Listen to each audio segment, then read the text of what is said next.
are discussing gravitation exercise 1, and we have some very simple questions coming down, and yes, we have a lot of questions to do today. Some interesting questions and some very easy questions, tricky questions up there. Let's start with it. When an apple falls from a tree, so the options are A, B, C, D, right? Only earth attracts the apple. क्या सिर्फ earth attract करेगा Apple को? नहीं, अर्थ क्यों attract करेगा सिर्फ? Apple की भी तो कुछ फोर्स है ना, उसके अट्रैक्ट मतलब वो भी उसके पास है, जिस भी चीज़ के पास मास है वो एक दूसरे को अट्रैक्ट करेगा. Only apple attracts the earth. Earth के पास भी मास है, ऑब्वियस सी चीज़ है. Okay, both the earth and the apple attract each other. Yes, they both attract each other, and the fourth option is none attracts each other, but we know that yes, both of them attracts each other, right? And yes, this was the first question.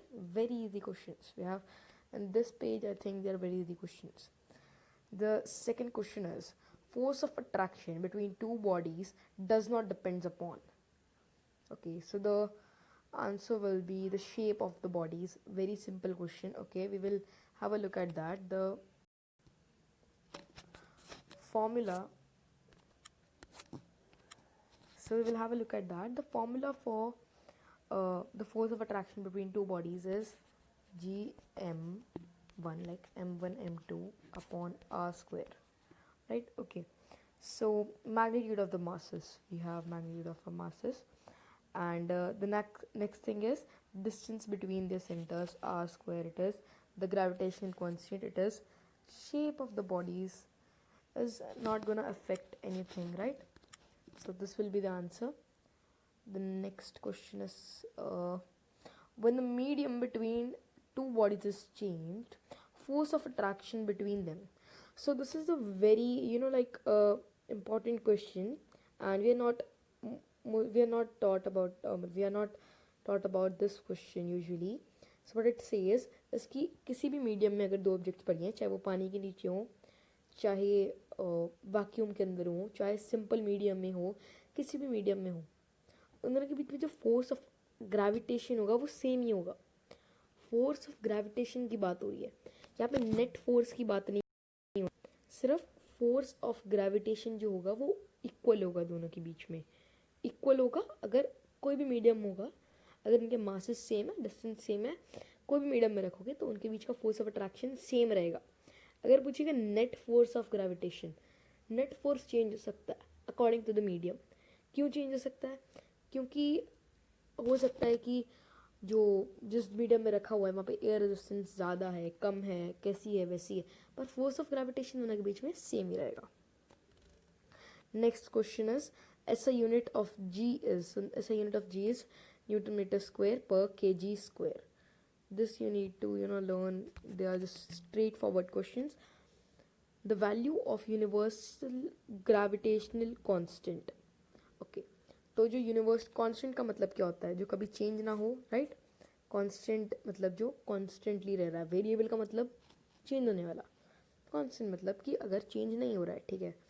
अभी changes with change of place, तो वो तो पहले हम लोगों ने निकाल दिया ऑप्शन, क्योंकि चेंज नहीं हो रहा है, हमको पता है. Does not change from place to place, हाँ ये ऑप्शन हो सकती है. बिकम्स मोर एट नाइट, हमने तो पढ़ लिया भाई, कांस्टेंट है, नहीं हो सकती change. Becomes more during the day, नहीं, कांस्टेंट है, चेंज नहीं हो सकती. तो इसका सही आंसर क्या हो जाएगा? बी. ओके, तो ये फिर से वही क्वेश्चन आ गया. 6.673 इंटू 10⁻⁻11 न्यूटन मीटर स्क्वायर पर kg square. This you need to learn.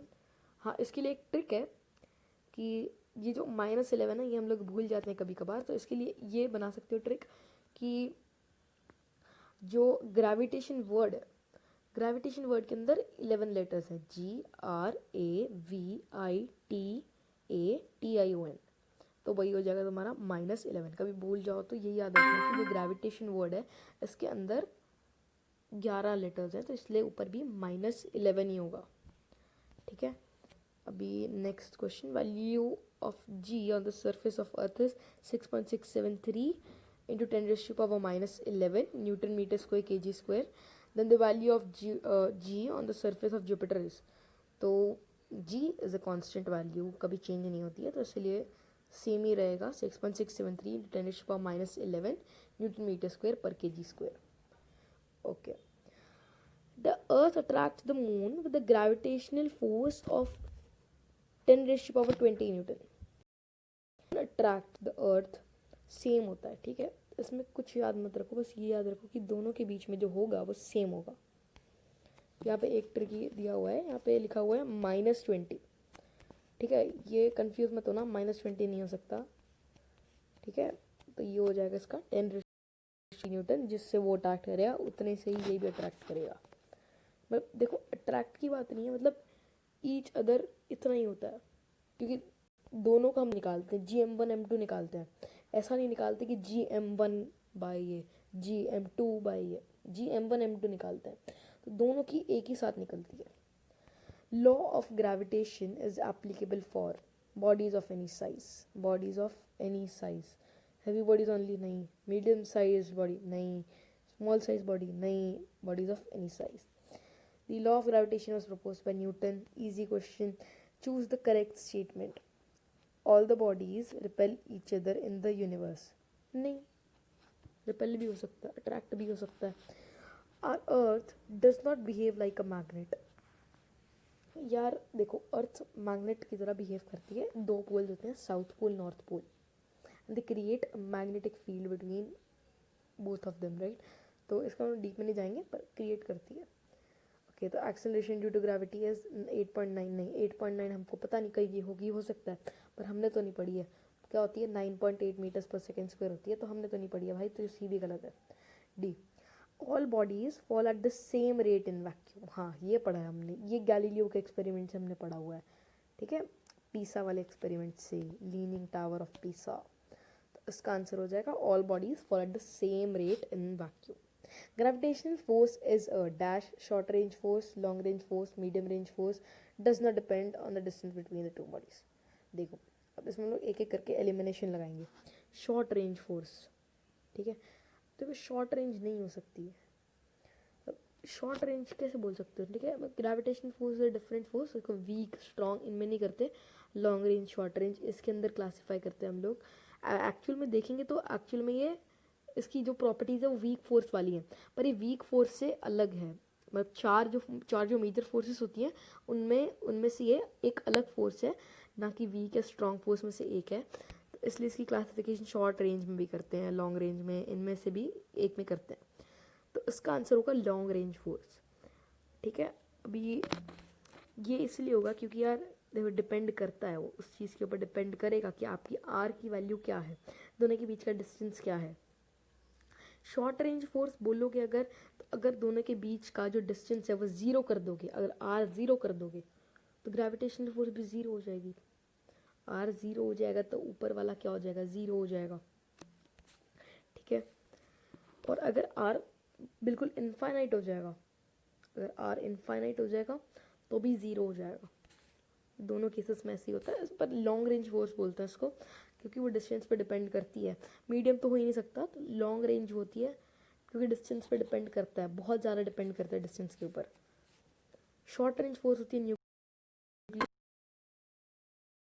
The distance between two bodies is r and their masses be m1 and m2, then the force of gravitation be f.